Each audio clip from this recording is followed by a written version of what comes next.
As most of you know, I'm Mona Sahuri, and I am the Executive Director of the Arab American Heritage Council.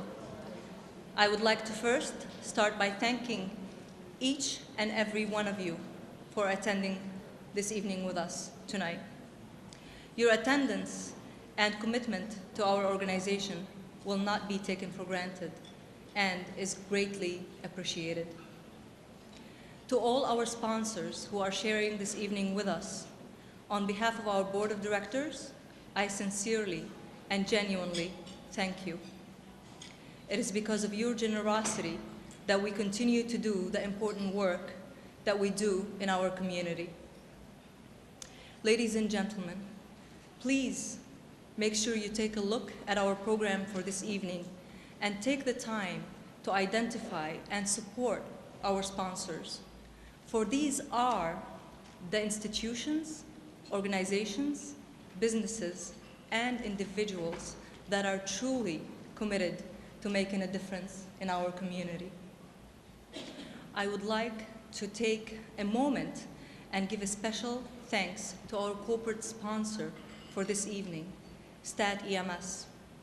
We are truly thrilled to have you as a corporate sponsor and salute you for all of your commitment and investment in our beloved city. Your success story is a true inspiration. It indeed defies all the misconceptions and proves that businesses can indeed not only succeed, but also thrive in Flint. We thank you for giving back to our community. We thank you for recognizing and choosing the Arab American Heritage Council to support. Please help me give him a round of applause.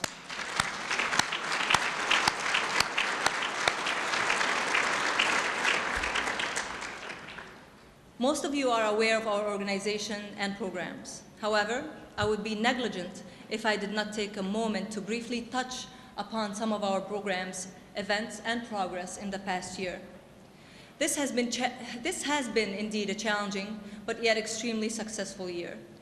Our direct service programs are continuing to grow, meeting the needs in our community. This year, our immigration language program helped serve over 500 people in the greater Flint area, and we continue to be the only organization in Genesee County accredited by the Board of Immigration Appeals under the U.S. Department of Justice. With the collaboration of the University of Michigan Flint, the Flint Journal, St. George Orthodox Church, Our Lady of Lebanon Church, the Flint Islamic Center, and private physicians, we have put together our annual Real Health for a Whole Community Health Fair, addressing the health needs in our community. Our National Arab American Service Day was also a success this year. We brought together over 40 volunteers from our community, and they provided service to the YWCA Flint. And through our summer camp program, this year we were able to provide 28 children with sponsorships to cover 80% of their camp cost. They enjoyed a camping experience for 1 week at Camp Kopnakonic in Fenton. These children may have not had this opportunity without the scholarship. Funds to support this program were raised by the Heritage Council's annual Summer Night in December event. This year's Summer Night in December event is scheduled for Friday, December 2nd, so mark your calendars. This is a fun event that you do not want to miss.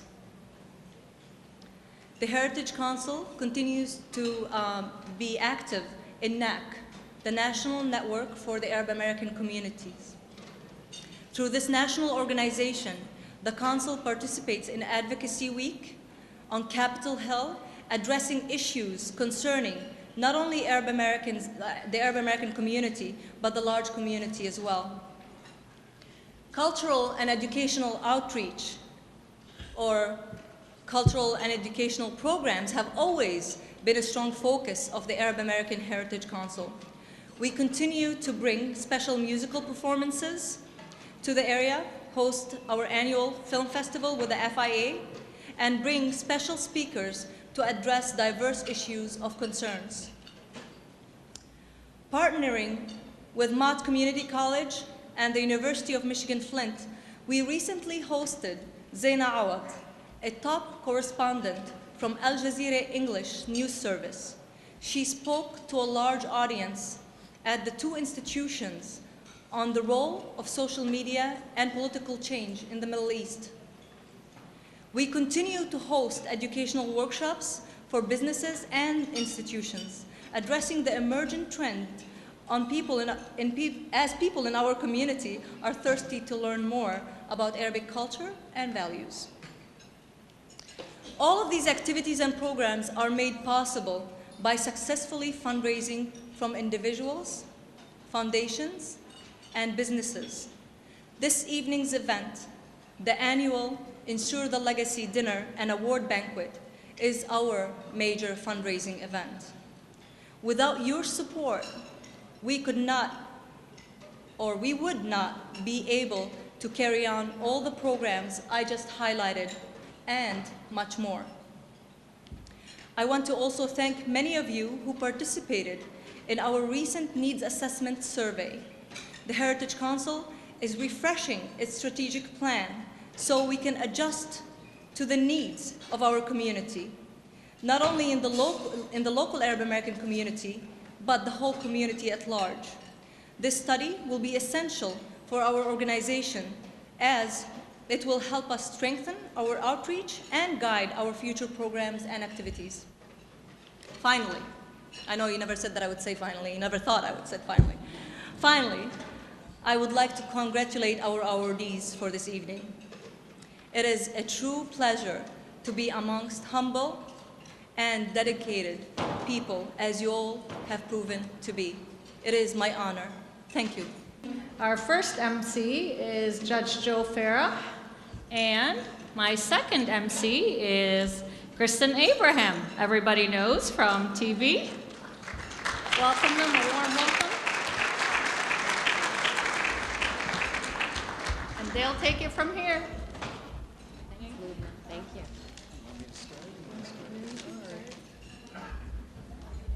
Let me first thank Mona and Lubna for allowing me to be MC, co-MC tonight, but let's switch the order around. The first MC is Kristen Abraham of TV 12.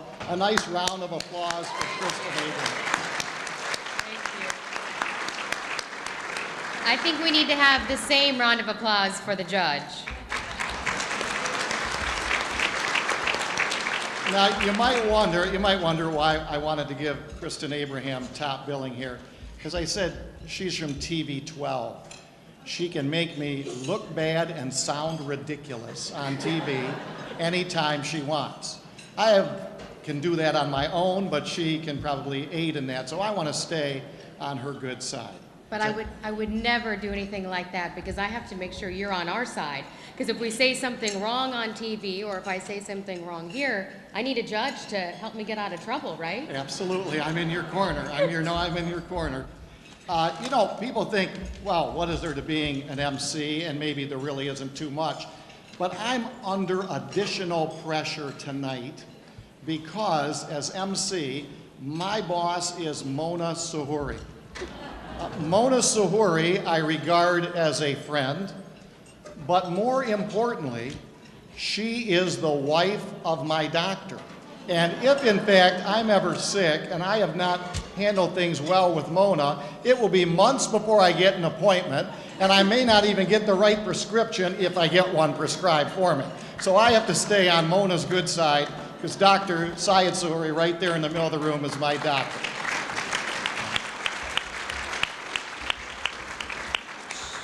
She told us that we have free reign to make fun of her, to laugh with her. Not that we would ever do that, because you're very special to us, and we're very honored that we could be here tonight and to share all of this with all of you. The hallmark of a good MC, of course, is to keep the program moving, and we're intending to do that here tonight. Mona's given us the additional task of being entertaining, funny as well, so we will try our best at that. Kristen and I met last week for lunch. It was a pleasure to meet her because I've known her family members through the years through church conventions going all the way back to the 70s, and we talked about it a little bit. And so when it comes to measuring time, who is going to be a better barometer of that than someone who might be told in their work, you have 38 seconds to put this together and be on TV with it. 38 seconds is your spot on TV. I didn't say 48, I didn't say 58. Exactly, 38. 38. Exactly 38. And if we miss it, we're in big trouble. We're in big trouble. We have Kristen, who has a great time clock in her head, and we have my contempt powers. So we have a definite good combination to keep things moving. But just in case they don't, we have decided to bring in a little bit of the Academy Awards here tonight. You know, when people are up there presenting the awards and they talk a little bit too long, they hear that nice music in the background as a reminder. So Kristen has brought with her, or had brought here tonight, a durbeki. So if you're up here talking, which is an Arabic drum, and we have Victor over here. He was over Where's here. Victor? Okay. Victor is in charge of giving you the musical reminder on the durbeki or otherwise if you're a presenter or speaker and you are going a little bit too long. Now, Kristen, can we tell them about our little contest that we devised from last week? Sure. We decided to not only entertain ourselves, but probably entertain the crowd, that we would have an Arabic word challenge. Now, as you can tell, neither of us were born in the Middle East, but our ancestry, we have our ancestry, and we know a few words. So we decided to play a little game, see who has, better skills. Pronunciation counts or doesn't count? What do you think? I think it doesn't count. With you and me, it does not count. Okay. All right. So, Christian, mai. Come on now. Water. Okay. All right. I want to start you out easy. Go ahead. Hit me with whatever you got. Knife. Knife. Sakini. Nice. Very good. Very All good. right. Okay. How about shoki? What's a shoki? Well, we're using that tonight to Oh, eat our dinner. Okay. It's a fork. Oh, great. All right. 100% so far. Wait, my turn. Oh, sorry. Go ahead. Bread. This might be a little bit of a tough one. Hubas. All right, he got it. All right. Now let's graduate past one word. How about this? Ma'asalami. Peace be with you. All right. How are we doing up here, huh? How's it Yeah? going? Doing all right?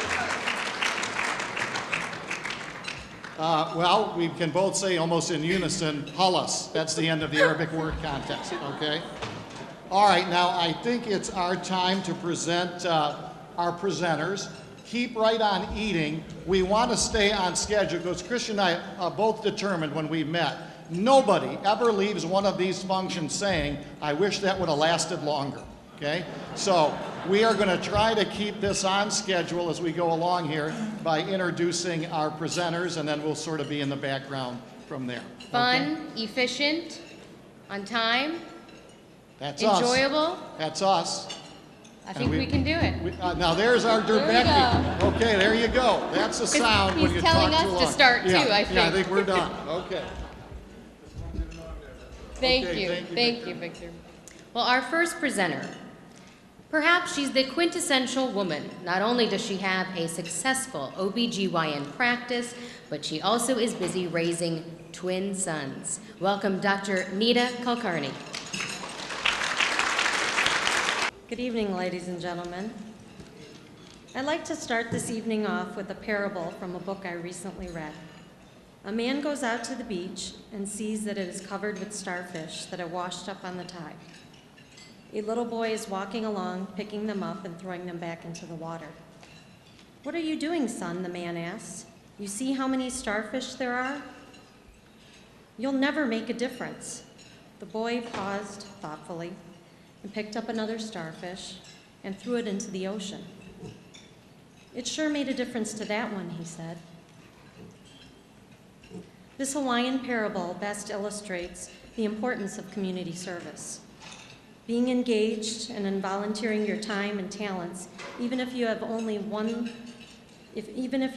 improved one life, can make a difference. Sacrificing your family time, your personal time, to serve on boards and get involved in community building can make a difference in several lives. The Arab American Heritage Council Community Leader of the Year Award is given annually. This award is given to someone in the community that is involved in community boards, is trying to make a positive contribution to our community, and understands the need for diversity in our community. Most of us know Tiffany Flynn through her work as District Chief of Staff for U.S. Congressman Dale Kildee.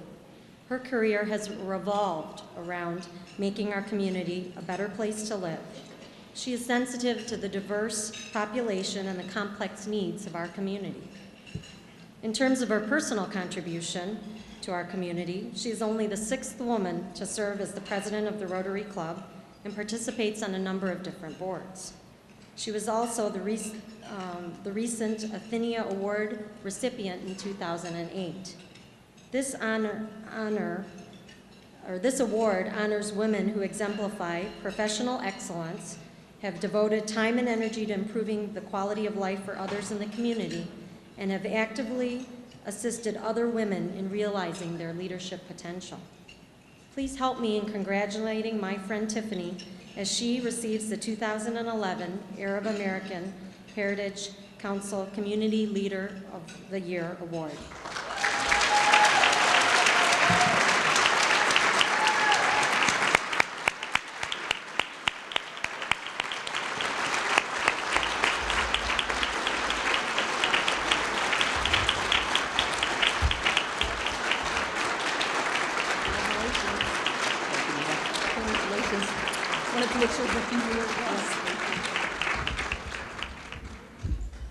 Considering that Nita is my OBGYN, I expected at least one wisecrack, but thank you very much, Nita.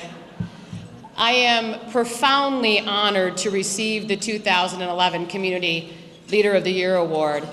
My heartfelt thanks to Lubna and the Board of Directors at the Arab American Heritage Council for this recognition. I would also like to thank Muna, Alex, and the amazing staff at the Arab American Heritage Council. Our offices are located 2 floors apart, and I have valued our partnership for a number of years. The Arab American Heritage Council enlightens this community and changes lives. We are extremely lucky to have them in our community. I am humbled to follow so many community leaders and friends in receiving this award. People that I admire so very much. People like Woody Scaff, George Farah, Tony Mansour, John Henry, and Sally Shaheen Joseph. I would also like to thank my mother and my grandmother for giving me the sauciness to participate in this political field that I have chosen.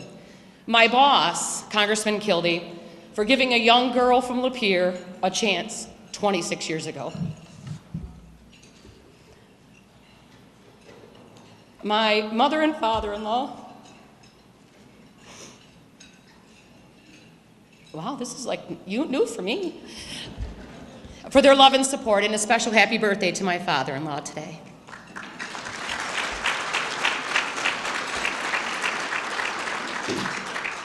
A group of women who keep me grounded without question and provide a great deal of joy.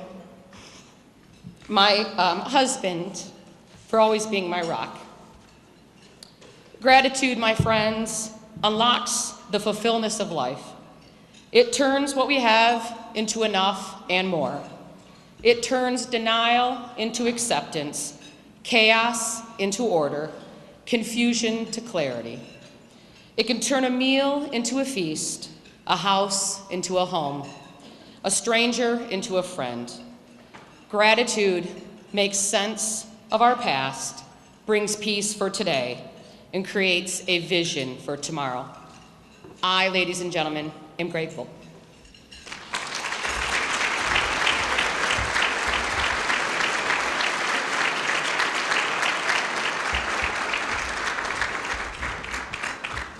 Our next presenter is attorney Alexandra Nassar, who will present our second award tonight. Alexandra is a Cooley Law School graduate She worked for me as an intern and for Judge Robert Weiss, the late Judge Robert Weiss, as a law clerk.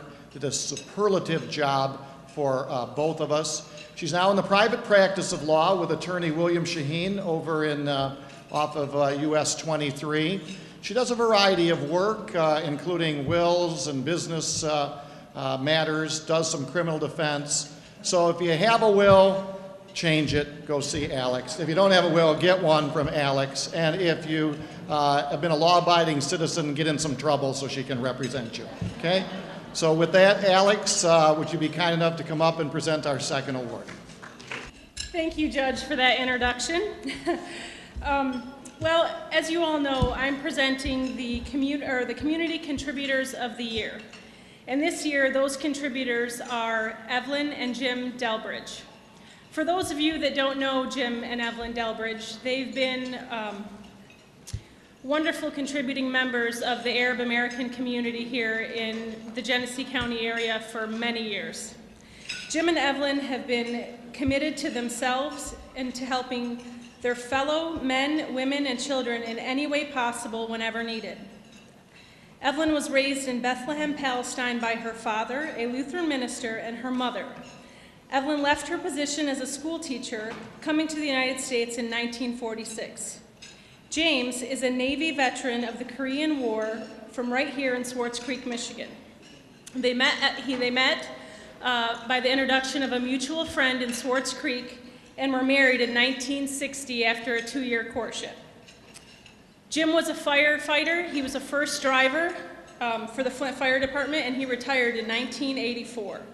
Evelyn worked at AC Sparkplug till 1983 when she retired. Together they have enjoyed traveling and many trips to Evelyn's homeland of Palestine. And you know, that's one of the things when I was talking to the couple and to other church members, one thing that we have seen is that James, as a American born in America, has embraced our Arabic culture and tradition in such a warm and wonderful way, and I want to thank him for that. They have both been faithful members of St. George Church all their married life, generously giving to the church and offering time and talents to the church and the community. One thing that is truly amazing about them is that for the past 12 years, they have every month went to the North End Soup Kitchen and organized a group of people to feed the homeless and hungry there. 12 years. Come rain or shine, they go and they feed the homeless and the hungry. There is nothing that I can think of that is more of a contribution to this community than to do that. Yes, I agree.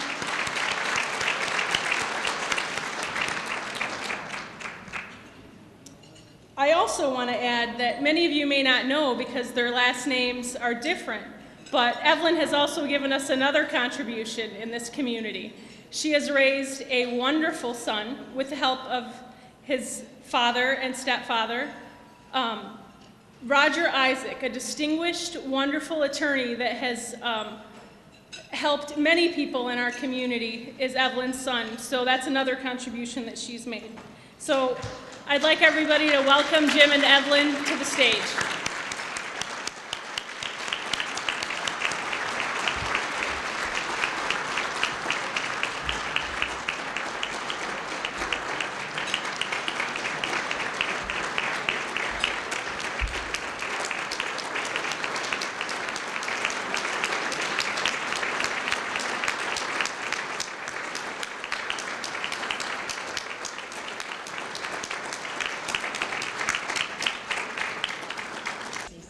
Thank you, Alex, and to the members of this group. We are James and Evelyn Delbridge, and we are greatly honored and humbled and appreciate the honor bestowed on us this evening. Thank you very much.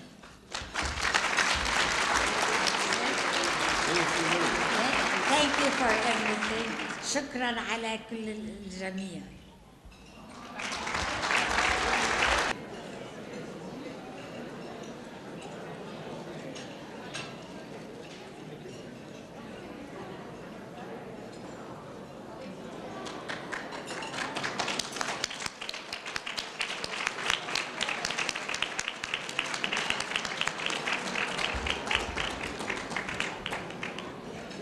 The presenter of our next award is Mrs. Manal Saab. Mrs. Saab has enmeshed herself in our community and emerged from within it as a star and as a leader in community affairs and involvement. And she has done so every time that I've seen her radiantly. So with that, I'd welcome her to the stage.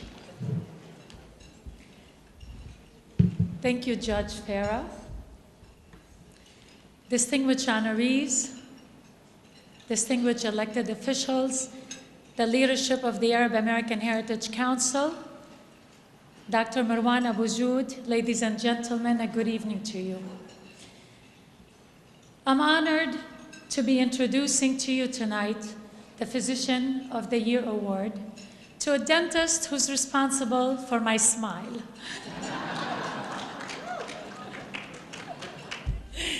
But no, really, to a provider who has consistently delivered exceptional care in his community, despite challenging conditions, has managed to make a significant impact on his community.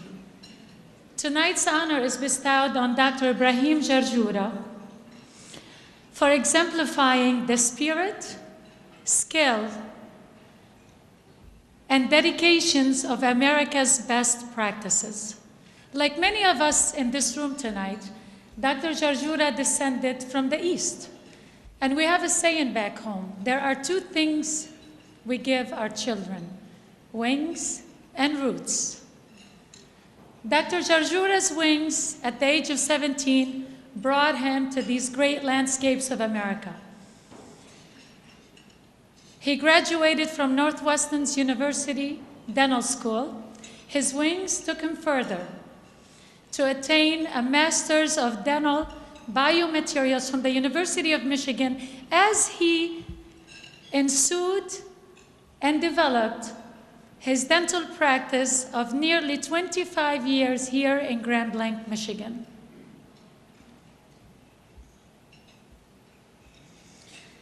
Dental biomaterials. I had to look that one up. And I even called him, only to find out that research has clearly shown a direct correlation between gum disease and diabetes. Dr. Jarjura's approach to dentistry is a comprehensive care approach. His approach to dental health correlates with systemic health as it relates to diabetes and heart disease. So you could say he practices dentistry from the heart. His wings took him to many states to tutor and to lecture on dental biomaterials, hoping to instill his passion and his approach of dental comprehensive care into future generations of dentists. Wings and roots. Dr. Jarjura, your wings brought you to us and have lifted you to embody the qualifiers of tonight's award for your par excellence as a provider and as an advisor on biomaterials. Your roots have retracted you to the same grounds that launched the wind onto your wings, retracted you to your local community, retracted you to recognize local needs, retracted you to inaugurate an annual day for free dental services here in our community, a day to treat, a day to care, a day to belong, a day to do it all with no fees. Dr. Jarjura's wings will soon take him to his eastern roots. as he plans to retract to Palestine to give back to the community the dentistry from his heart that his local community here has enjoyed and depended on. Wings and roots, here and abroad. That, ladies and gentlemen, encapsulates the essence of tonight's award. Congratulations, my friend.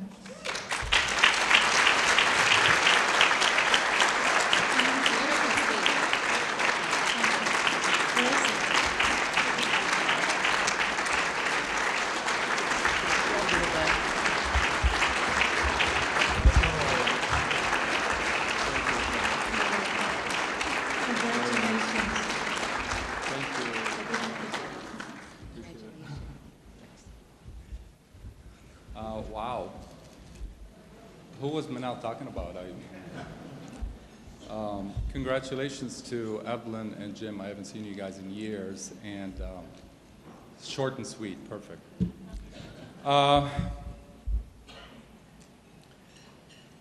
assuming one of the main reasons why I got this award was because of an event that we hold annually at my office called Dentistry from the Heart, where we actually provide free dental service to the community. No questions asked. We choose a day, usually before Thanksgiving. I'm going to put this on the floor here. And again, we provide free dental service to the community, no questions asked, and it became a very successful event. I humbly accept this award, but only in the name of the tens and close to 100 people that actually participate in that event and actually make it happen. So I accept that award in the name of my staff that works for months, preparing, organizing, making sure that the event happens in an organized way. To the staff of so many other dentists in the area that actually come and participate during that day. To many of the dentists, Dr. Boutros in Grand Blanc, Dr. Hale in Davidson, Dr. Owaki in Fenton, Dr. Wendling, Dr. Nekvital, so many people that actually participate to provide their services at no charge. To the volunteers that come from University of Michigan, Mott Community College, to the husbands and relatives of my staff who come and make sure that they organize the thing. They're outside in the cold, making sure the traffic is fairly organized, nobody gets out of hand. To my neighbors in my office, is Dr. Zurikat here? Where is he? Thank you very much for being so patient with us, because we create havoc in the parking area around my office during that day. So thank you to all my neighbors that actually accept that without giving us too much grief. All the way down to my little girls who actually volunteered last year. They came and spent the day and helped out, and they had to miss a day at school. I'm sure that was really heartbreaking for them, and had to argue with them quite a bit about it. Basically what I do is I show up. I just go to the office, do some dentistry that day. I talk to some people, crack some jokes, conduct interviews, on TV. I stand in front of you, collect accolades, and that's all I do. So this award really belongs to all the people that actually, participate in that.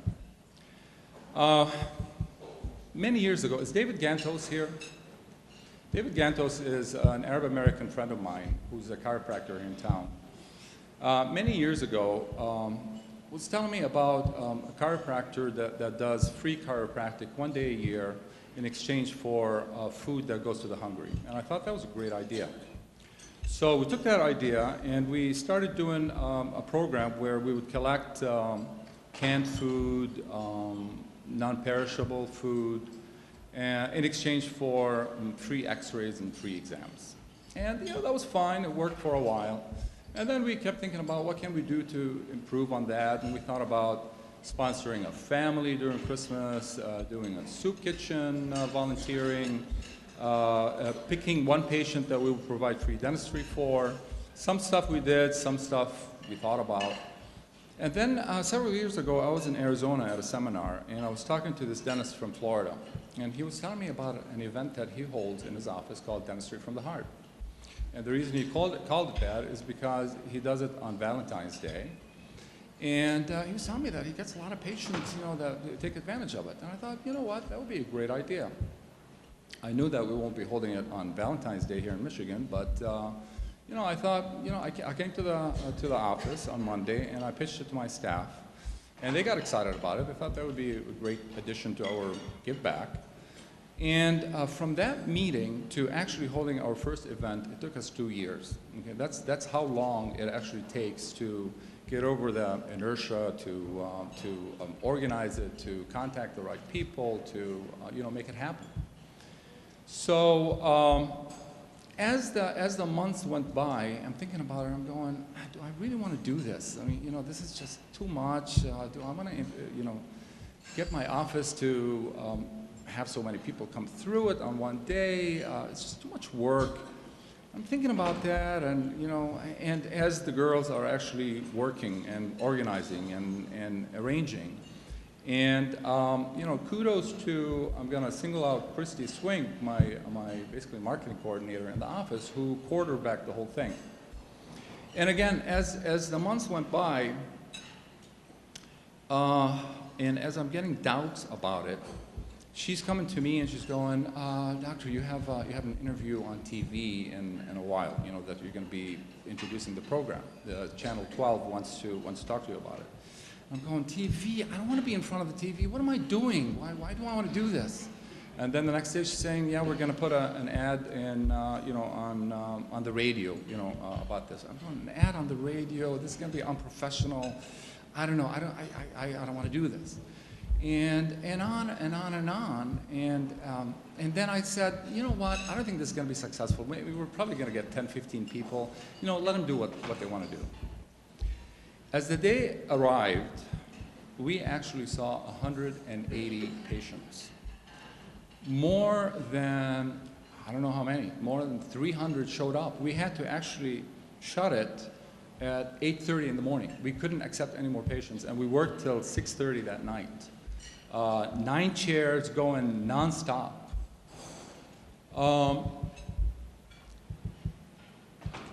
So it was such an eye-opener. Many things I learned from that experience. One is a business lesson, and that is, you know what, if you have an idea and you pitch it to your team and you delegate it, you let them do what they need to do, for it to be really successful and not be mediocre, get the heck out of the way, okay? Let them do what they need to do, do not interfere, because all I wanted to do was interfere and water it down, and because I'm afraid of the image and what's gonna happen, that kind of stuff. Second lesson was, man, there's a need in this community. We saw 180 patients that first day. That was several years ago. There is a need. The third one was, people are so appreciative. I mean, people that waited for hours outside in the cold. We usually hold the event, we're holding our 4th, I think, or 5th, I can't remember, right before Thanksgiving. So usually we hold it right before Thanksgiving. So people that are waiting in line for hours, all they would do, just for a filling or for an extraction or for a cleaning, all they would do is thank you, thank you, thank you. This is great. I mean, one person I remember is the first event in 2008, I think, an African-American lady, older woman, that was sitting in the waiting room, and as I'm walking, actually running by, she stopped by, she said, Doc, are you the one that was on TV? I said, yeah. And she goes, thank you so much. Thank you guys so much. This is so great. When I get home, I'm going to write a letter to President Obama. And I'm going to tell him about all the good that you guys are doing with excitement and, right after he got elected. And I said, thank you very much. And I ran away, basically, just to go to the next patient. And I haven't heard from President Obama. I don't know whether she forgot to write him the letter or maybe he got a little busy. So again, last year, we saw 260 patients, and the first patients started lining up at 9:30 in the evening the night before the event, just to make sure that, so that they can make sure that they get in. I mean, this is in the United States. You know, I have several dentists, friends and acquaintances that do volunteering in you know, the Amazon basin, or they go into Central America or to Africa, and you know, they do this kind of stuff. They go for a couple of weeks and they do as much dentistry, and you know, physicians and optometrists and all sorts of health professionals do that kind of stuff. I have patients lining up at 9:30 in the evening the night before in the United States. So there is a need. This time, in this community, there's a need for this kind of stuff. Anyhow, thank you very much. This is quite an honor. Appreciate it. Our next presenter has the most important task of announcing our scholarship recipients. Jeanette Mansour is the chair of the Governance Committee and a very valuable member of the Heritage Council Board of Directors. Please welcome Jeanette. Good evening. Lovely to see this room full. Thank you so much for coming. I have the wonderful honor of presenting 2 scholarships this evening, and I want to tell you that we had 6 applicants, 4 women, 2 men, and the scholarship committee had a very difficult time. All of the applicants were so well qualified, very high grade point averages, wonderful community service. Please let's thank the scholarship committee, Saeed Farah, Heather Nassar, and George Nassif. Would you please stand?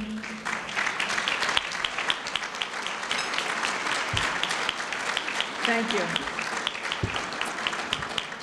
So tonight we're presenting 2 scholarships, $1,000 each. The funds were generated from the Heritage Council's fundraiser, the golf outing that was held earlier this year. This is a pitch to all the golfers in the group here. When you hear about the next annual golf outing, please consider joining us. We were able to raise quite a bit of money this year, particularly for the scholarships. So that's part of the scholarship fund. Another part comes from a private donation, which has been matched by the Charles Stewart Mott Foundation. So we have $2,000 to give this evening, which is wonderful. I want to introduce the 2 scholarship recipients. The first one is Maha Krej. I practiced that pronunciation, Krej, all right? And while Maha is coming up, let me tell you a little bit about her. She is a student at the University of Michigan Flint in pre-med, okay? And her goal is to become a physician and specializing in the field of epidemiology. We're lucky to have her here tonight. She's supposed to be in a microbiology lab this evening, but she was able to postpone that. I hope skipping that's not going to affect your grades. I mean, all right. She has a 3.76 grade point average. Let me just relay to you what the classes she's taking this fall term. Microbiology, Principles of Chemistry 2, Organic Chemistry Lab, and Principles of Psychology. That's it. That's remarkable.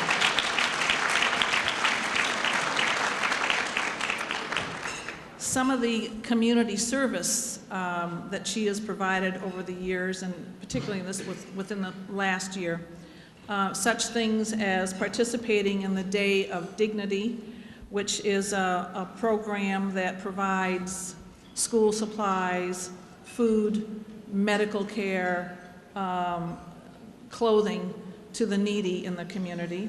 She's been active with the Relay for Life group, which this year is raising awareness and raising money for cancer.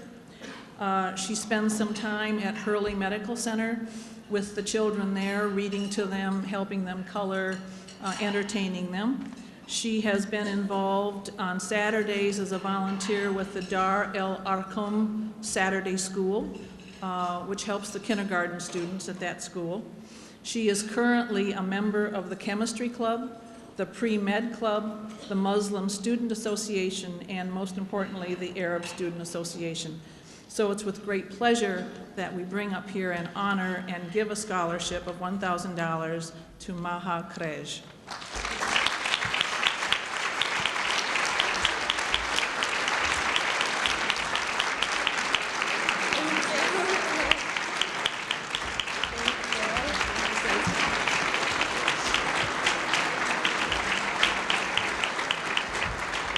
Wow, this is such a great honor. But the biggest honor is to be here today, surrounded by amazing people in this room. We have leaders, doctors, physicians, everyone here. And if I can be half the person that the people in this room are, then I know I've become something great. Thank you so much. Our second recipient has the Arab American sounding name of Jones. Devin Jones. Devin, come on up. Devin is a senior at Powers High School, and he has a grade point average of 4.07. He has taken advanced courses all throughout high school. He plans to attend the University of Michigan, Ann Arbor, and studying business and economics. Devin is a captain of the varsity soccer team. He's on the varsity tennis team. He's on the varsity swim team, and he has been on the JV track team. He is also the executive officer of the Powers National Honor Society. He's been a delegate to the Model United Nations, and he's been on the honor roll for all 4 years. His community service is quite broad. He is the altar server and captain of the altar servers at St. George Orthodox Church. He has volunteered at the North End Soup Kitchen. He's volunteered for Habitat for Humanity. He's also been a volunteer with the Heritage Council. He has tutored at Powers Catholic School, and he has completed 100 hours of community service through the Powers Catholic High School. Finally, his extracurricular activities. I don't know what these were. Okay, some additional activities. He has attended the National Youth Leadership Conference in Washington, D.C. He has attended the National Student Leadership Conference for Business and Entrepreneurship in New York. This is interesting. He was a participant in the My Galilee cultural exchange program between Israel and Palestine. And finally, he's been a participant in the Canusa soccer games for about 5 years now. 5 years? No. So it's with great pleasure that we honor Devin Jones with a $1,000 scholarship.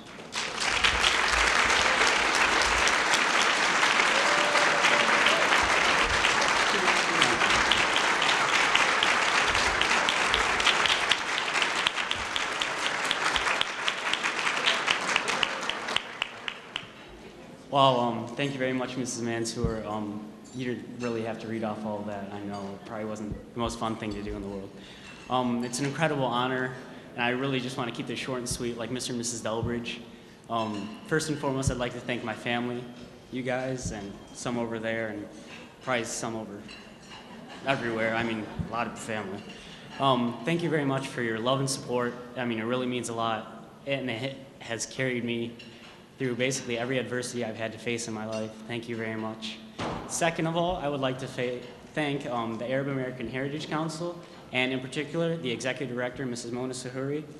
All that you guys do for the Flint community and the Arab community in Flint, it's incredible. I've seen a lot of what you do. I've worked a lot of the events that you have to do, and I'm telling you, it helps out a lot. And this scholarship is incredible. I've had friends receive it, and I'm completely honored that I was able to receive it. So thank you very much, and enjoy your evening, ladies and gentlemen. I have recklessly forgot to mention something. You heard my doctor is Dr. Sahuri. My dentist is Dr. Jarjura. You never want to slight a man who is licensed to stand over you with a drill in his hand. So, doctor's my dentist, okay? All right, now, oh, by the way, Hakeem. You trying to stump me? Go ahead. Doctor? Oh, all right, okay. How about that? He's good. Okay, couldn't do it, He's good. couldn't do it. The next presenter is going to present our keynote speaker. Really needs no introduction. Doctor, surgeon, Heritage Council member and leader, community activist. Let me bring up someone who I think you all know, Dr. Elgana. Doctor?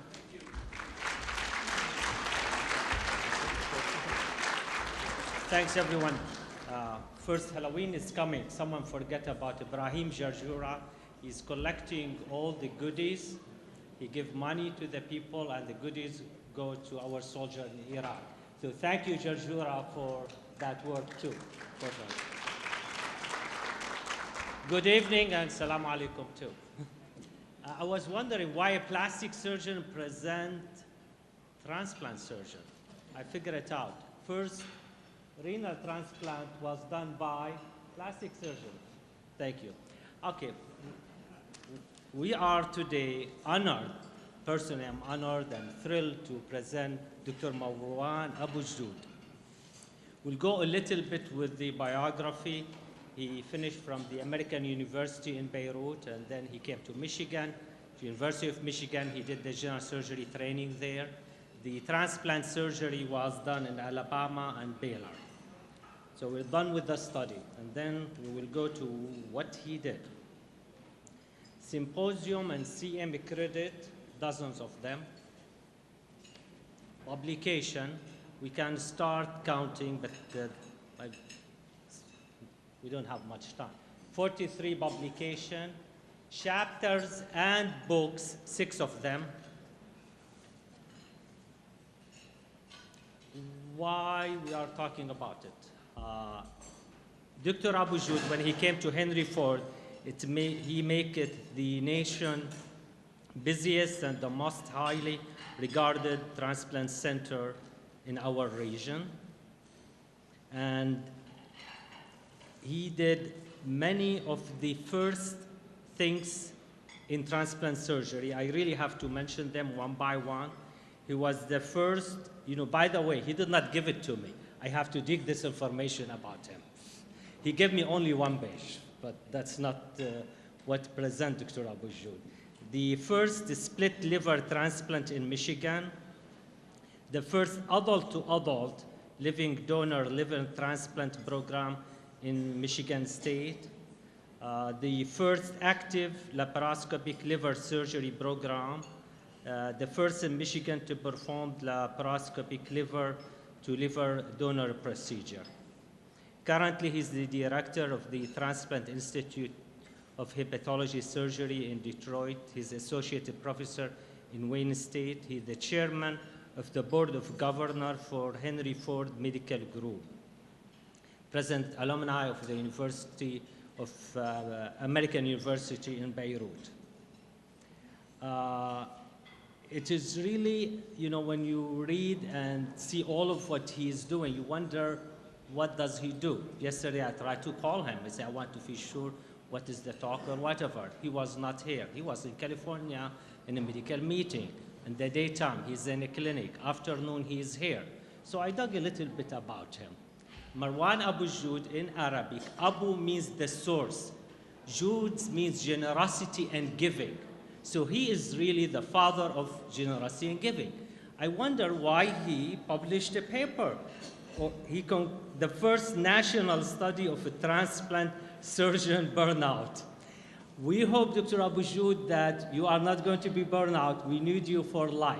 Please welcome Dr. Abu Jud.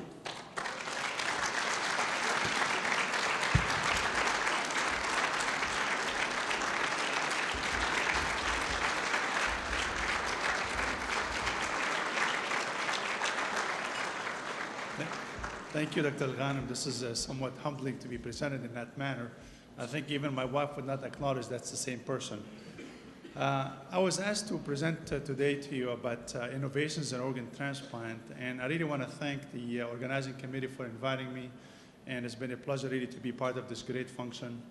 And without much ado, I thought that I would be talking about innovations, but I thought I would combine the innovations with issues about saving life in critical moments. So what you will see, the presentations I'll be talking about are really critical about life. And when we talk about transplantation, whatever technical spin we give to transplant, it's really about the art and the skill of putting lives back together and families back together.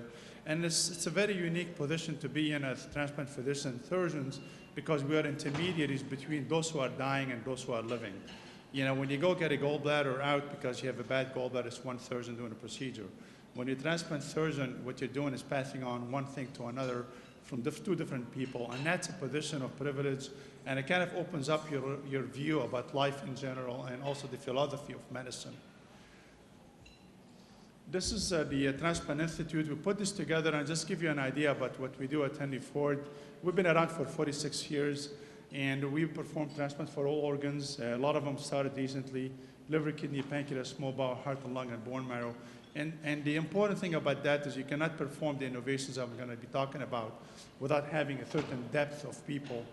We've done over the history of the program over 3,000 transplants, so it's kind of in our DNA, and many people who have been there for 10, 20, and 30 years have learned so much during their practice that they can fill in with a lot of ideas and innovations and what's relevant.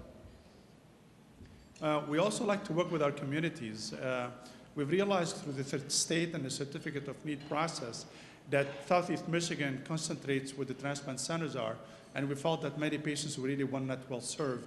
So we started over the last 9 years trying to be part of the communities, and we have 8 satellite clinics now where we work with physicians, whether it's in Flint and Saginaw. We have 2 clinics in Flint, actually, and in Lansing, Grand Rapids, and Kalamazoo. And we also try to always communicate with our physicians and educate the public about transplantation. When I came to Michigan 17 years ago, it was a hidden little secret. And when we looked at the maps in the state of Michigan of people who got transplanted, based on the ratio of people with cirrhosis, and it was staggering how much under delivery of services there was throughout Michigan, and also specifically in cities like Flint and Detroit, where there is quite a bit of diversity and minorities that do not have a good access to care. So quite a bit of the growth that you've seen with Henry Ford has been increase in education of the community and also delivery of services to minorities and underserved. So what I thought today, I would focus on 2 stories, a snapshot and a reality check. That's what I thought I would outline it to you. This is a 31-year-old lady, and I was dealing with her somewhere around 14 years ago. She walked in jaundiced, feeling really well, just a little bit tired, and we told her she needs to be admitted in a hospital. She had a lot of headaches, so she took a bunch of Tylenol over 5 days. And she didn't want to be admitted. She still accepted to get in. She had an acute hepatitis. It was severe enough to put her on the list for transplant. She didn't want to be transplanted. She wanted to go home. We insisted on her staying in the hospital. A week later, she goes on liver failure, goes into coma, and goes on dialysis, which is not uncommonly present with acute liver failure. And that's her. She is in coma. She has a bolt on her head because she's no longer responsive. We need to know what's going on in her brain. And the dialysis machine is on the left. Essentially, she had basically a day, maybe 2 to live. 50% of people die within 24 hours when they're in that predicament. This is her a year later with her husband and 2 kids. Then when we go back and say we almost lost somebody, now she's back in the land of the living, you say, if this is not a miracle, what's a miracle then? Because she was essentially near brain dead with brain swelling, and then we got her back. So then we had another crisis, which brings me to that other innovation we're going to talk about for a minute. This is a 21-year-old young lady, very, very, very wonderful lady, great family, turns in yellow, and her brother jokingly says, gee, you're turning yellow, is that for Halloween? Saying it jokingly, but actually she was sick. She was feeling fine, so she presented to us. We admitted her the same way, same scenario like the first lady, and then within 3 days she went into coma and was unresponsive. And we locked down the system around the region, and there were no donors throughout the region, Ohio, Indiana, and Michigan. So basically she had 24 and maybe 36 hours to live and before she gets brain dead. Her brother, a wonderful guy who worked in the family business, showed interest to be a living donor.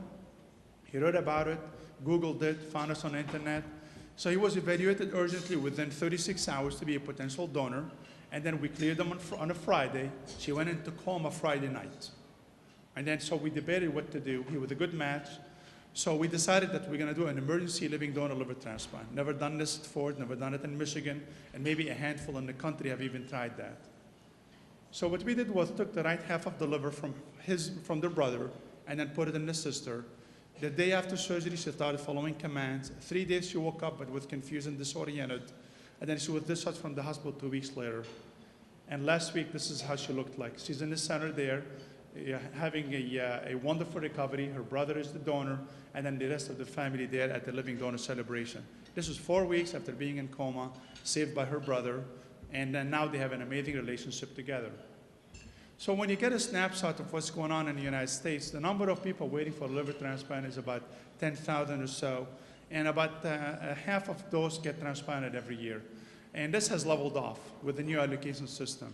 So for every person getting transplanted, there are 2 people waiting, just to give you an idea. So in a way to solve that, many centers, many countries have went around with living donation. And the living donation concept was started actually in Australia several years ago. It didn't take off very well because the American public is unique a little bit. We like to have the public donate organs. Living donation was somewhat hazardous with liver transplant. And the media are always excited about good stories, but sometimes they get punitive, as we've seen in Philadelphia and other cities in Pittsburgh. But the one thing that has been proven is that when you get a liver transplant from a living donor, your likelihood of dying while waiting is less. So when you look at the survival curve here, living donors on the top, that's how many people are alive after deciding to do living donation. And the curve below is that deceased donation. What that meant is that while you were waiting, you got sicker. And when you got sicker, your likelihood of getting better is slightly reduced, so the outcome is better when you have living donation. So this is why about 11 years ago, we went about starting the living donor liver program at Ford. The biggest obstacle was really the ethical obstacle. We went to the ethics committee and they said, what? You're going to remove a right lobe from a donor with 1 to 2% chance of them dying from this procedure? This is not an acceptable mortality rate. So we developed a protocol that involved extensive screening. That's why I always say the living donors, if they go through the evaluation, they're the healthiest people you can find, because there is nothing we do not test for. We put them through this big clinical assessment, all sorts of imaging. We look at their psychology too and their family situation, because the pressure of living donation is very much like when women are pregnant and everybody takes care of them and they're so excited they have this nirvana of new baby, new life. Then once they deliver the baby, everybody looks at the baby and drops to the mother. And the same thing happens with these living donors. They go through this big operation. Once the operation is done, everybody gets attention to the recipient, not to the donor. And we have an independent donor advocate. He can pull the plug and tell us, this is not a good donor, I don't care what you say, I will not approve. And that's an independent physician or a nurse that works with our donors. This is how we used to evaluate things. We do cholangiograms and x-rays, but then things have changed. So now we implement technology that looks at the 3-dimensional anatomy of the bile ducts. We look at 3-dimensional anatomy with the blood vessels and the reconstructions, and then we go back and construct the modeling of the liver and say, how would it look like when I cut the liver? And we can rotate it and try to reduce the complications in the donors to almost zero. We know that it's not humanly possible to do zero, but we have gone so far to really make it as safe as possible by implementing technologies like that. So this is how the liver would look like. You get half a liver and the liver will grow, assuming it's doing well, and it'll be full size, usually around 3 months. In the red line here is what we used to do for the living donors. It's a big operation, big incision, and we realized that this was too painful for them and slowed down the recovery. So we started the laparoscopic process on the right side of the image here, and this is how it would look like now. You don't cut through the muscles, you split in between. For me, it's 2 hours longer than the usual procedure, a lot of back pain, neck pain. But for the recipients, they feel that they want to drive a week later and they want to go back to work 3 weeks later. And that to us is a satisfactory reason why to provide that. This is a wonderful lady who donated to her mother, and that was about 11 years ago. And this is her picture in October of this year and the 11th anniversary of her donation. She was the first in Michigan to donate a live liver to her mom and has done remarkably well. And she just told me that she went to law school and graduated as an attorney, but she also assumed me the good kind, which assuming this was the defense type attorney. Now, and not that I never needed defense. So living donor liver transplant is here to stay. It's been well received, but continues to be a challenge. Donor safety is a big issue. Every time there's an adverse outcome, the transplant community puts a moratorium on that procedure in that particular hospital, and then goes through a big, thorough investigation with a variety of analyses of what we can do better to have these people do well, continuing this thing with donor advocacy as much as possible. Another quick snapshot of the second story for you is on living donation. Everybody knows someone who had needed a kidney, and one of our state senators also is a kidney recipient and understands that. But this is a scenario that transpired a couple of years ago at Ford. Somebody who was running out of dialysis access, was getting infections, was getting a lot of trouble, and the rate of dying from this, or the risk of dying, is about 30% in the first year. So you can imagine this is worse than having cancer. So this person, he needed a kidney transplant, but has a donor, but was not a match. It was not a blood group match. So you put them on the list 5 years, they will not make it. However, in Maryland, there was actually a donor who was a match. So now you have a patient who needs a kidney by a different donor, and who matched with somebody in Maryland. Well, the person in Maryland actually had a donor that matched with them in Missouri. And then the recipient from Missouri had a donor from Oklahoma. So now this is where we get into situations where you cannot wait for 5 years, but you have a donor, but he's not a match, and now you start doing the crisscrossing between people. And this is what we call the paired exchange. One person has a donor who's a different blood group. The other one has another donor who may be a match with the blood group, but the cross match is positive. So they swap among each other. Now that's a simple equation, but you can complicate it a little bit more. Donor A donates to B, and B to C, and C to D, and the list keeps going on as an open chain or a closed chain. And this is what happened a couple of years ago at Ford, where we had one donor.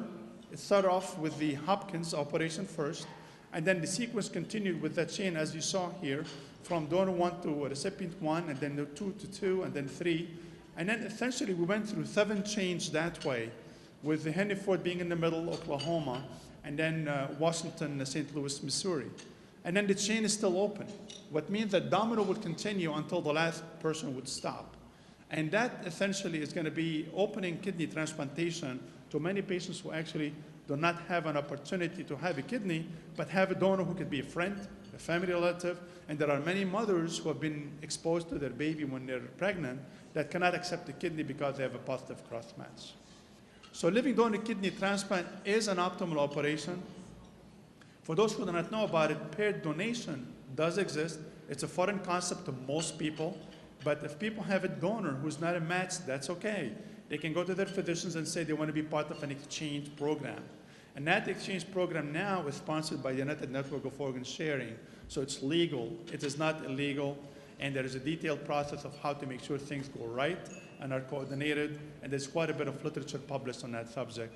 And the outcomes of these paired donations, because the kidney travels from one state to the other, is similar to the ones where you get the kidney in the same hospital, because people take into consideration the issues of travel and those problems. This may be graphic here. There's just one picture that has some graphic in it, but I promise Dr. Ganem there will be no blood. We don't have any blood loss in surgery here. This is intestinal transplantation. This is a concept that's very foreign to many, but it's surprising that there are so many of these people who are around who have lost their intestine, who can't even eat the dinner that we're eating tonight. They're on intravenous nutrition all their life. They develop cirrhosis from that and cannot even taste food. And this slide may be difficult to view, but in the adult patients that we see at Ford, the majority have lost their intestine because the blood that goes to the intestine had stopped for a reason. Either it was a clot or a twist or just plaques that build up over time. And these are not uncommon. Or people have Crohn's disease, and that makes up the majority of the people that we have. And the picture on the left here is the photo that shows the small intestine being replaced. And the picture on the right is the procedure that's called multivisceral, where you actually take out the liver, intestine, pancreas, spleen, and stomach, and then replace all these back. Essentially, you got out and you got back in. And this is the picture on the left of the intestine before the blood, and on the right where the stomach and the intestine are reperfused. And this is our first intestinal modified transplant. This was a program led by Dr. Kazemi, who's with me here tonight. He started this program, and he's in the picture there, on an individual who had Crohn's disease. And this person surprisingly made so much of the issue of just being able to eat a hamburger again.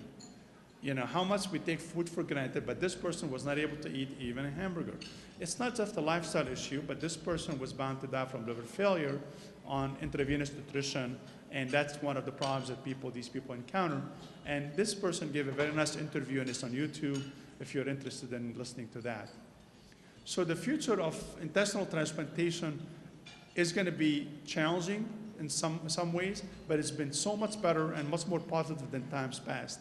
And that's partially because of the medications we have, and also the technical developments we have, and the surgical skill sets and the medical skill sets that we have now in transplant teams. We work much better in teams now than we have 25 years ago. But by nature, transplantation is a team sport. So when you look at team medicine and all these rules and regulations coming up about integrating teams, transplantation has been doing that for 20 years. It's the way you survive and the way you do well by these patients. So dedication in the world of transplant is a given. If you're not dedicated to doing what you're doing, you will not do well. And to Dr. Ghanem's comment, I did that study in burnout because I was very interested in figuring out why do people spend 90 hours a week and give up personal time and family time and somehow still maintain themselves. And we actually figured out how they do that. Part of it is extracting personal satisfaction, and the other one tying with community and things that are important to them and being relevant to their significant others, which hopefully that's part of what I'm doing tonight. So why do we do that? Besides the pictures you saw, this is a good friend, Mark Otto. He's really an example of what can happen after you get a liver transplant. This person was very ill, got his liver transplant, and a year later ran the Detroit Marathon. So he made us all feel ashamed, actually, those of us who cannot climb 2 flights of steps and run out of breath. So what is the reality check here? The reality check is that in the blue line here is the number of people listed for kidney transplant, and the red line here is the number of people getting kidney transplant. So you notice that over time, we're not catching up with the deficit here. There is a split. And over time, what happens is these people don't do well. Many people do not make it. Liver, kidney, heart, or lung. If you look in 2010 here, 16,000 people were listed for a kidney transplant. 16,000 got a kidney transplant. Of those waiting, 4,600 died, and 2,100 got sick and died later on. For livers, the picture is the same. 6,100 people got liver transplant, but 1,500 died while waiting, and 1,200 got sick. So it's almost 25 to 30% of people who get listed die one way or another without getting an organ. And most of the time, the issue is that of a waiting and availability of an organ. So if you track these numbers in 2010 and you say, let me use an example of a jumbo jet, because this is really very dramatic, and whenever there's a jumbo crash, the whole government and everybody goes up in arms, and the whole world goes up in arms. But if you look at the number of people dying on the waiting list for transplant, it's one Boeing 747 crashing every 2 weeks. So you wonder if now you hear in the news that every 2 weeks a Boeing crashes, what will happen in the nation? We'll be up in arms. There'll be legislation. There'll be a lot of things going on to make this better, and we don't see it enough. So this is just to give you a snapshot. So if people ask you how many people die waiting in the United States, waiting for a transplant, it's one Boeing 747 every 2 weeks. So we're fortunate in Michigan to have supporters, but it hasn't been enough. Senator Gleason has been terrific in introducing a legislation which went through committee, and it's essentially generating monies through a driver's license, which I will show in a minute, to go for the Donate Life Fund, which is an educational fund for the public.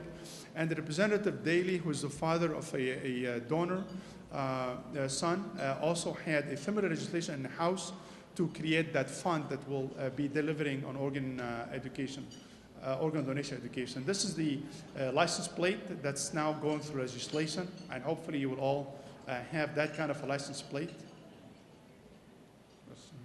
So when you ask yourself a question, all of us get into Social Security, and you hear about many of the retirees in AARP that you cannot really be touching our benefits. And then when you look into it, that you have to put something to get something back. And the Social Security system and the Medicare system are all geared that in a way that we put something in, and then we get something back at retirement.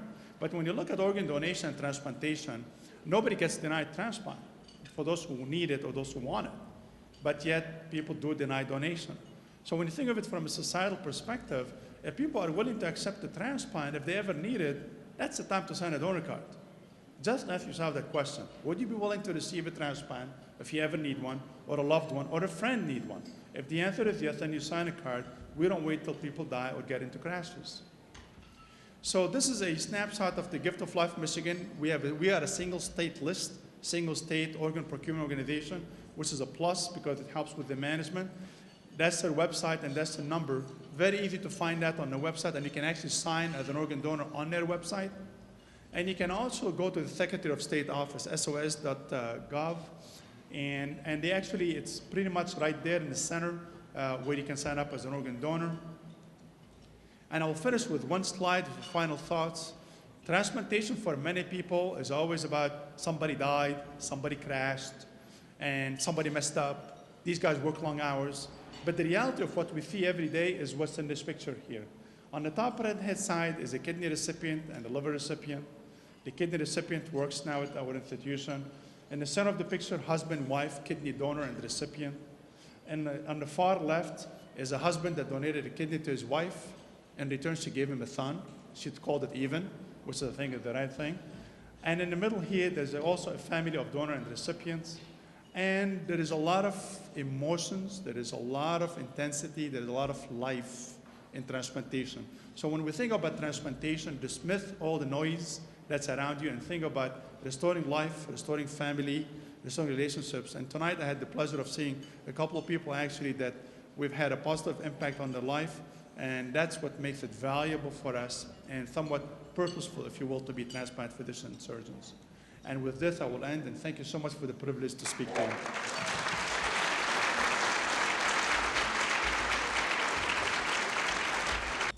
And to deliver our closing prayer, can we bring up from the Flint Islamic Center, Dr. Jamal Hamoud. Assalamu alaikum. May peace be unto you.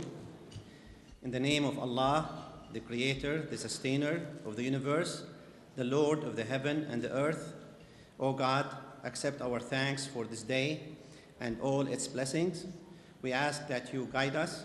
We ask that you grant that each of us may feel the responsibility to our community, our country, to all of humanity. O God, we ask that you grant us your mercy, tranquility, and happiness in this life and the life hereafter. O Allah, we pray for strength and guidance for each day as it comes, until we meet again, God willing. Ameen. I'd like everybody to take a look at their watch, if they would. Okay. I think it's 8:40. I think your program says 8:40, so I'm about to thank everybody for coming, but... One more thing. Oh. Now the judge tried to stump me, so I gotta see if I can one-up him. Might be my only opportunity. Your last name, Farah. Yes. Do you know what that means in Arabic? It means joy.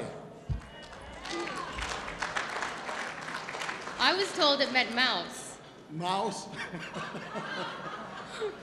I don't know, my mom's sitting right over there. She'll tell you it means joy.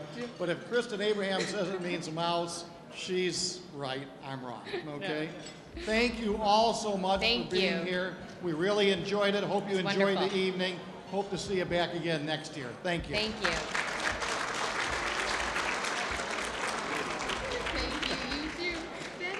Congratulations tonight on the award, and could you please introduce yourself? Thank you very much. I'm Tiffany Flynn. I'm Congressman Dale Kilday's District Chief of Staff. What type of award did you receive tonight? I was honored to receive the 2011 Community Leader of the Year Award. And what led you to receive the award? Well, I spent 26 years in this community. I hope helping the Arab American Heritage Council and others to serve the community, to be enlightened in this community, and to make things better for everyone who lives here.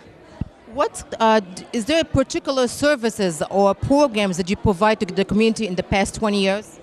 Well, the Congressman's office does a lot of immigration work, which is where our tie comes in with the Arab American Heritage Council. We are 2 floors above them in the North Bank Center, and we work together in a partnership. Mona Sahori is amazing, and she served as an intern in our office many years ago. Alex Isaac has been a friend of our office for forever. So it's a wonderful partnership, and we're very, very pleased. And I couldn't be more honored that they chose me this evening. Is there any future projects or services going to be provided to the community?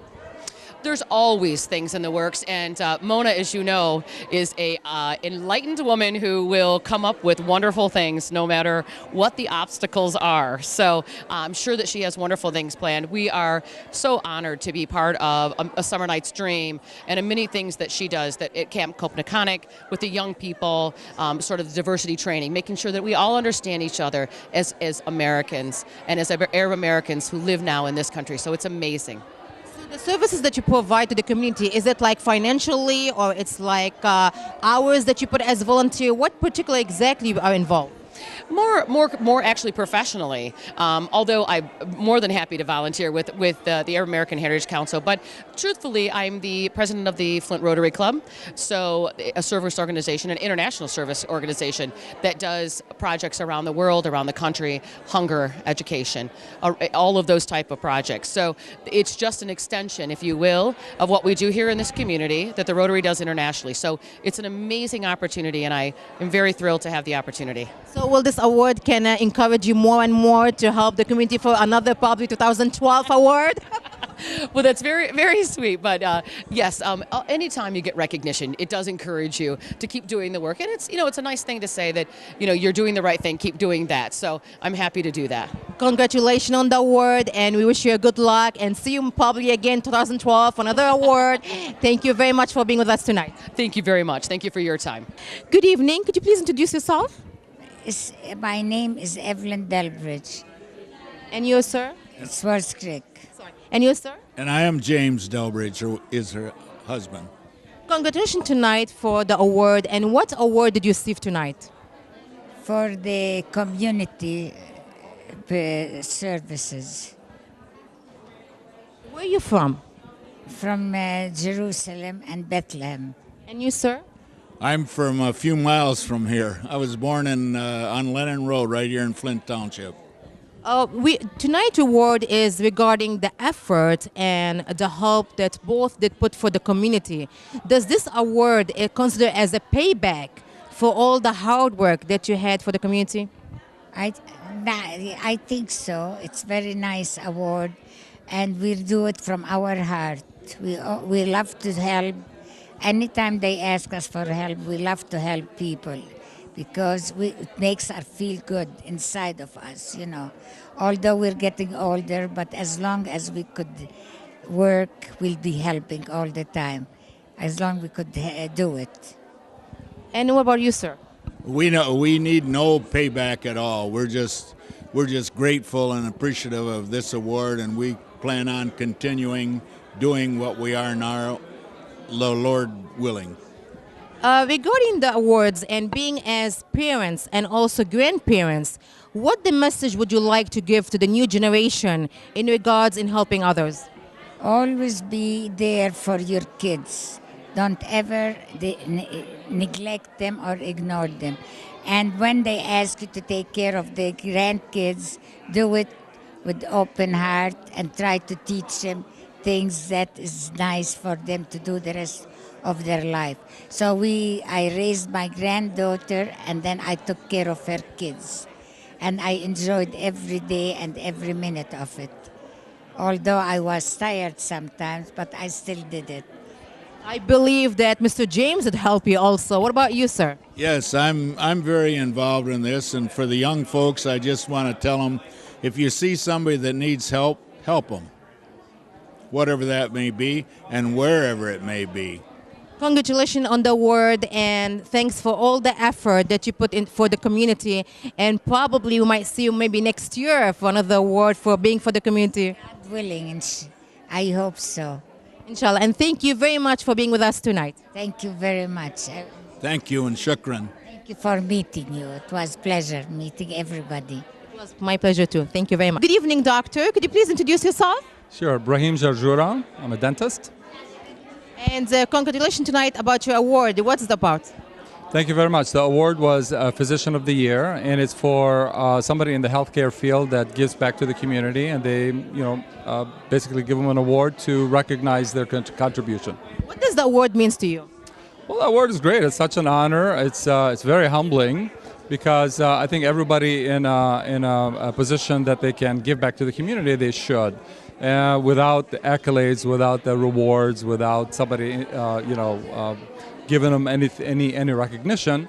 But since I got it, thank you very much. It's just Okay. Regarding the award, is it related to you being as a physician, or it's related to being a volunteering and helping with the community? It's mostly somebody who contributes to the community, somebody who volunteers, helps the community that happens to be in the healthcare field. We noticed that you did participate in some of volunteer work projects, and some of them related to children. Why did you pick the children with your volunteer project? Well, I mean, the children are definitely a part of the needy population.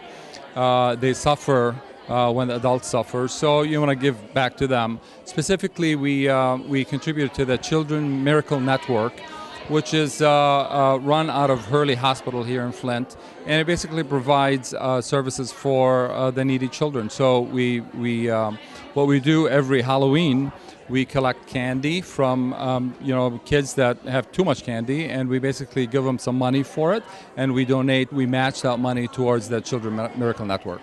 So do you all this volunteer work, are you belonging to an organization, or are you doing it as a personal project? No, it's personal. I mean, the biggest volunteer project that we do is called Dentistry from the Heart, where we provide free dentistry 1 day a year to the community. Okay, no questions asked, whether children, whether they're adults. They come in for 1 day, and we give them dentistry at no charge. Is there any future projects for the community? For the community, just continuing with what we're doing, but I'm thinking about branching out a little bit overseas. I always think about, I'm Palestinian origin. I always think about giving back to the Palestinian community. So something in the works to maybe provide some volunteer services in some refugee camps. Is there any recommendation or advice you would like to give to the audience? If you are in a position to give. If nothing else, it'll make you feel a lot better about yourself. مساء الخير دكتور، ممكن تعرفنا عن حالك بليز؟ مروان أبو الجود، مدير قسم زراعة الأعضاء في هنري فورد هوسبيتال في ديترويت. اوكي، لاحظنا الليله من خلال المحاضره بالنسبه للفشل الكبد بعتقد، ممكن تقلنا شو الاسباب اللي بتؤدي الى الفشل الكبد؟ هل هو علاقه بالاكل او مثلا مرض وراثي؟ شو السبب الاساسي وراها؟ وقديش نسبه الفشل الكبد عندنا بالولايات المتحده الامريكيه؟ هلا في الولايات المتحده معظم اسباب فشل الكبد لها علاقه بجرثومه الفيروس اللي هي الهيباتيتس سي، وفي قسم صغير اللي عنده هيباتيتس بي. بس هيباتيتس سي هي بتكون تقريبا 40% من مشاكل الكبد اللي بنشوفها نحن في المستوصف. هلا المشاكل الباقيه يمكن تكون اشياء ادويه الواحد اخذها بتضر الكبد، او استهلاك الكحول بكميه ضخمه على مدى سنين وسنين، او بعض الاحيان بيكون الجسم هو عنده مناعه عم بضارب ضد الكبد، مثل اللي بيصير معه مرض المفاصل، كيف جسمه بيضرب على المفاصل جسمه بعض الاحيان بيضرب على الكبد. فما دائما المشكله استهلاك الكحول، معظم الامراض الكبد اللي بنشوفها نحن ما لها علاقه بالكحول واستهلاك الكحول. طيب هل هو في برنامج وقاية خاصة للأطفال مثل التطعيمات أو شيء تنعطى بالعمر الصغير حتى يتجنبوا مثل هيك نوع من الأمراض؟ في تطعيمين هلا يعتبروا روتينيا ما كانوا متوفرين من 20 أو 30 سنة، هو تطعيم الهيباتيتس A وتطعيم الهيباتيتس B. تطعيم الهيباتيتس B كنا نحن نعطيه للأطباء والممرضات لحديد من 10 سنين، هلا بنعطيه لكل الاولاد هم صغار، فبصير عندهم مناعه يقاوم الهيباتيتس بي اللي هي بعض ومناعتها 100% بتصير. والهيباتيتس اي كمان اللي هي كانوا الناس بيتسموا من الاكل بصير معهم صفيره ويمكن ينضربوا الكبد ويموتوا فيها او ينضروا. هلا الهيباتيتس اي بتعطيهم مناعه، فهدول 2 فاكسينز عم نعطيهم وبتعمل وقايه. الهيباتيتس سي لساتها ما فيها فاكسين لان الجرثومه بتتغير كل يوم، كل اسبوع، كل شهر. طيب بنلاحظ نحن بالدول العربية أو الأمريكية وين من كان بيكون في نقص بالمتبرعين، فبالنسبة بأمريكا بالدرايفر لايسنس بيكون في متبرع مثلا دونر، إذا هو توفى إنه بيسمح إنه المستشفى تستخدم أعضائه لأشخاص طيبين بحاجة للأعضاء تبعوله. طب السؤال لك إنه في حال إذا الشخص توفى وسمح بإعطاء أعضائه للناس مرضى محتاجين وهو عايش وقع على الورقة، هل للأهل حق التدخل بمنع التبرع، خاصة إن إحنا عندنا باك جراوند مثلا ديني أو عادات وتقاليد يمكن تمنع، فهل الأهل لهم الحق المنع ولا لا؟ هو من هالناحية هذه حالة مستعصية عادة. معظم الحالات اللي كان في المريض هو عامل ورقة قانونية، الأمر بروح للشخص نفسه مثل العائلة. ولكن بالرغم من أنه قانونيا عندهم الحق للهبة بالأعضاء وعندهم حق ياخذوا الأعضاء، معظم المؤسسات في أمريكا دايما بتحترم رأي العائلة وبتجرب ما تتدخل بأمور العائلية لسبب واحد، واللي هو ما يعطوا سمعة عاطلة لهبة الأعضاء. هيدي المشكلة هيدي قليل ما بتصير في الولايات المتحدة، ولكن صار في اشياء بميشيغان في حادث من هالنوع هيدا، والمركز قرر انه ما ياخذوا الاعضاء من الشخص اللي هبب اعضائه.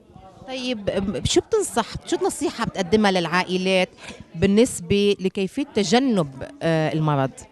هو في موضوعين، اول موضوع على هبه الاعضاء، لازم دائما الاشخاص لما يسمعوا بالاخبار او اي مشكله يتكلموا مع بعضهم او اخ او اخت او زوجي، يقول انا اذا صار لا سمح الله شيء حادث انا بدي اهزب اعضائي، بدي اوهب اعضائي، بالطريقه ما بقعد في عبء على العائله انه هم يعملوا هالقرار هيدي. ثاني شيء من ناحيه الوقايه، اذا الواحد بيتجنب المواد او الادويه او اي شيء باستهلاك بكميه كثيره، واللي هو الكحول او التانينول، اي شيء بتاخديه بقولوا لك انه ما تزيد عن كميه كذا، اذا الواحد بتابع هالمواصفات هيدي ما مفروض ينضر. بس الشيء الوحيد اللي ما بحطط له مواصفات هو الكحول. فدائما كل شيء بقولوا everything in moderation، كل شيء بكميه خفيفه مقبول.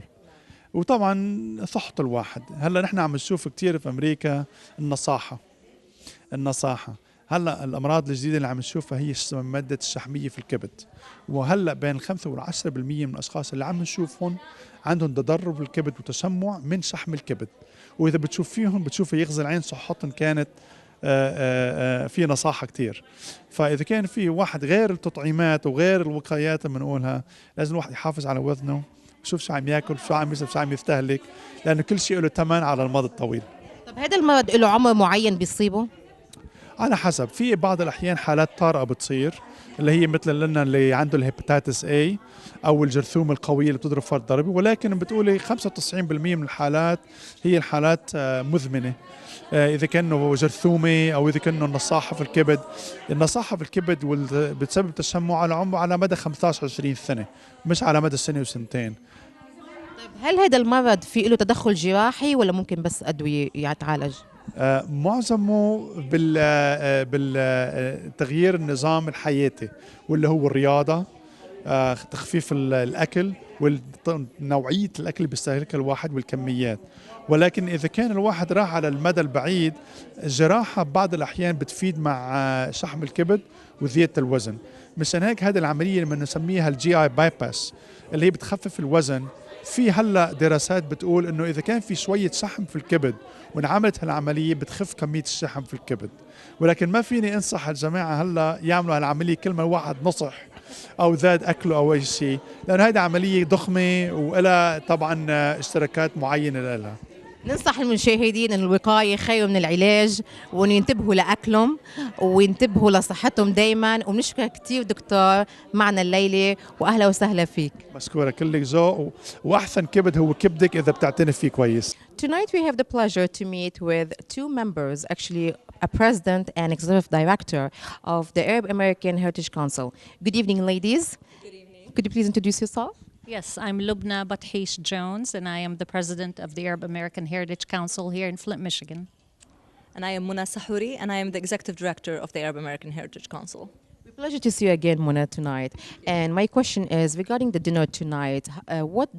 How do you pick your guests, especially who are being awarded tonight?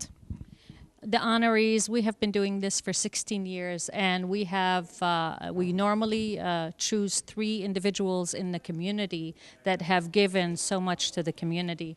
We like to choose a Physician of the Year, and we also pick 2 leaders that are community contributors of the year that have been associated with their community and have given back in the community.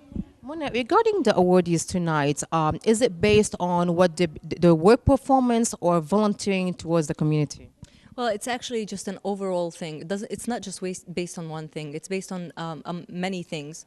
It's based on how much they are committed to the community, how much they give not only of their money, but also of their time, how much or how many organizations they serve on, board members, and of course, their values. So I think the values speak a lot by actions, and these individuals really demonstrated very nice values and wonderful work in the community, and that's why they were selected. Those who've been selected, is it kind of nomination? The name's been brought up and discussed? Yes, we have a full board and we have a nomination process. The names are selected during the beginning of the year. Actually, it's the first quarter of the year. They bring them up to the board, and then the board, of course, does a review on them, and there's a final selection committee that takes place like middle of the year. Does the name can be repeated yearly or year after year for the same people who got honored and nominated? We'd rather not do that. I mean, there are bundles of people who are out there that are really doing great work in the community. I mean, we have a hard time deciding on the awardees to begin with, so we never have that problem because we have so many names that are thrown on our table. So, no. Regarding the scholarship for tonight, can you please give a small explanation what kind of scholarship and to whom it was being directed to? The scholarship recipients, it's kind of an interesting story because it started out as a donation from the Mansour family here, and they wanted to make sure that they educated Arab Americans in the area. And this year we were very fortunate because we had other programs during the year that raised funds, so we could award it to 2 individuals and not just 1. The scholarship criteria is we look at, of course, academics and extracurricular activity, and we really look at how involved the children are, or the students, the applicants are, in their community and how they give back. Because the Arab American Heritage Council really stands for community service organization and giving back, and we want to pick students that will exemplify that out there. Is there any future projects or programs going to be done by end of this year?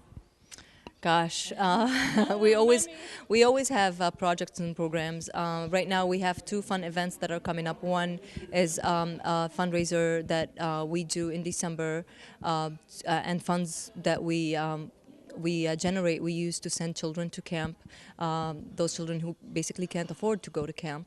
And then we have our Valentine party coming up also as well. And these are fun events. They go for, the money that we generate goes for a really good cause, but they're really fun events for the community to just enjoy each other's company, really. We saw today some pictures about kind of projects that has been done by the organization and is involved with the children. So what's all about?